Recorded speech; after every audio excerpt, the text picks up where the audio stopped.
Magkano kaya ang pinakamalaking kinita sa isang order as a delivery boy this week? Here's my top 10. Let's go. $6 total will be higher for 1 mile.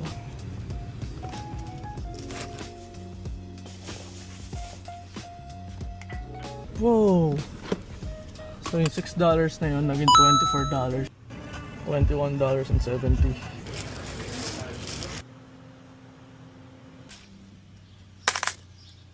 $14.70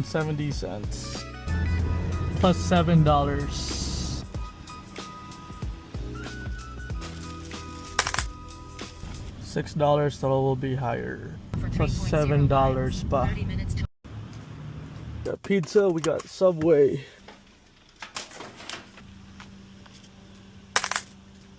$18.90. Sama mali. There you go. What's the pin? 5. Happy 4th. $16.90. Kami lang order, guys. There you go. Thank you so much. Have a good one. You got it. $16.75.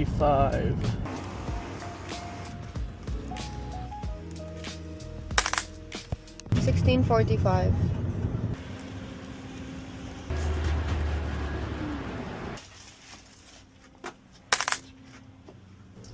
$15.40.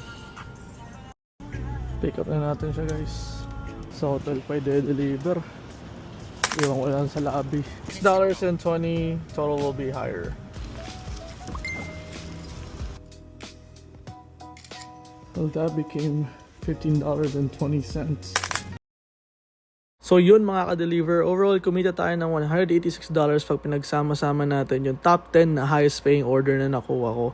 Or sa pesos, 11,160 pesos. Sa video na to, pinagsama-sama ko yung 10 highest paying order at short distance sa nagdaang 7 times ako nag-DoorDash. Kaya kung mabot ka sa video na to, salamat sa support. Pa-follow na lang din, Deliver Boy sa Amerika.